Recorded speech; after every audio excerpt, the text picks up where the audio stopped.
contract with the town.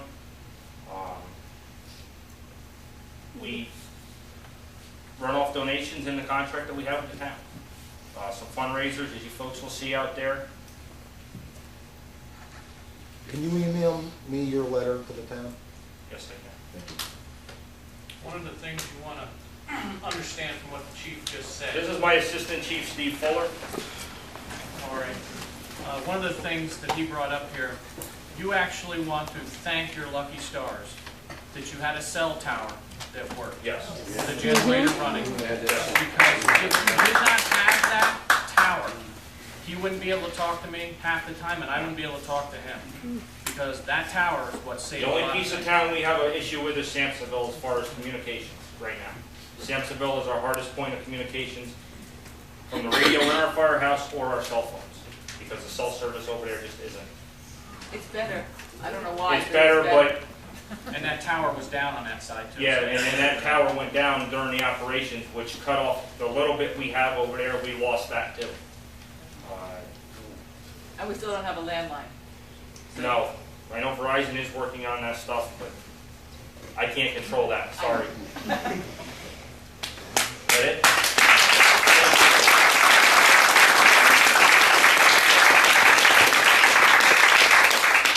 Can I just want to thank personally, is Sue Ellen here, Bill and Ellendorf?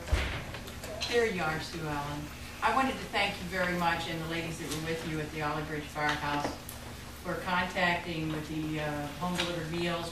They canceled the program on Monday, and we were not able to have our delivery people to work on Tuesday. So she was kind enough to send things out. But our people were in good shape, and then we started the deliveries again on Wednesday. So, but I wanted to thank you. That was very nice of you to reach out and let us know.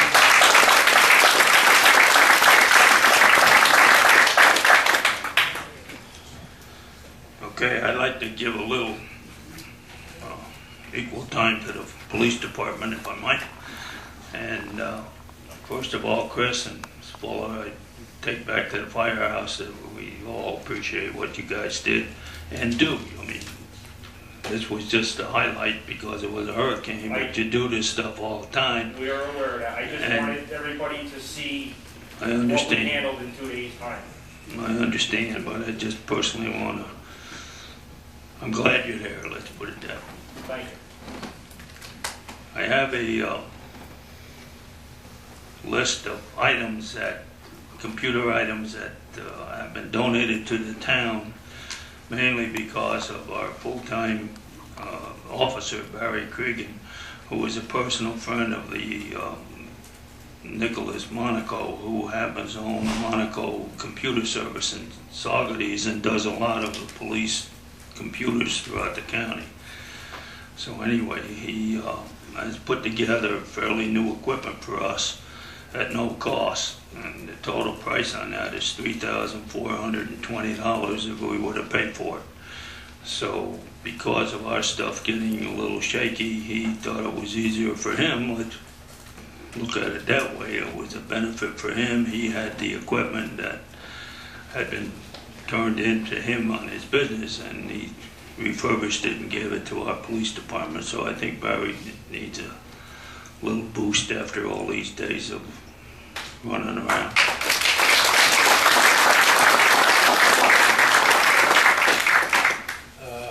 I'd like to make a motion, we send a letter of thanks to Monaco Computer Service for their donation and thanking us. Second. All in favor? Aye. So moved. Okay, now we get down to the good part of the meeting, I guess. Who's going to raise hell first? Well, Ed Cahill, my brother-in-law, couldn't be here tonight, but he wanted me to ask you, there's no room for sidewalks on the side of the Watson Hollow Road because the road's gone, so he wants to know when we can get them sidewalks. But on a serious note, I'd like to see the town board entertain the idea of putting a small generator down at the town garage. It seems like every time we go into one of these disasters, there's no communication down there, and it would be good, I think, and the highway department could probably run part of it, go off of that, you know. And I don't know if you've considered that, Bert, or what, but, you know, it doesn't have to be a big Caterpillar that costs, you know, $100,000. I'm sure there's smaller generators that will run the well and some of the stuff that's essential down there. And that's just my input. Actually, Marty, I tend to agree. I actually think there should be an automatic propane generator that services a portion of the garage, the necessary things, like you said, heat, water, and also the town office, so that there could be a command center that take, in the case of another disaster, hopefully we never have one, but we've got a learning experience here, and I think it'd be good to have maybe one large enough to do both of those movements. Jimmy has spoken to the town board about this already, and we all agree that will be done, because we're out quite a bit there in the office, so it's good to have our own. As far as the sidewalks are concerned, we're going to see if they work on Haber Road. If they don't, we'll have to pick it up. Anyone else? Yes.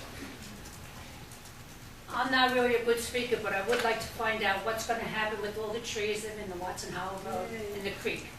I mean, this has got to change. I've been here for 40 years and nothing has changed.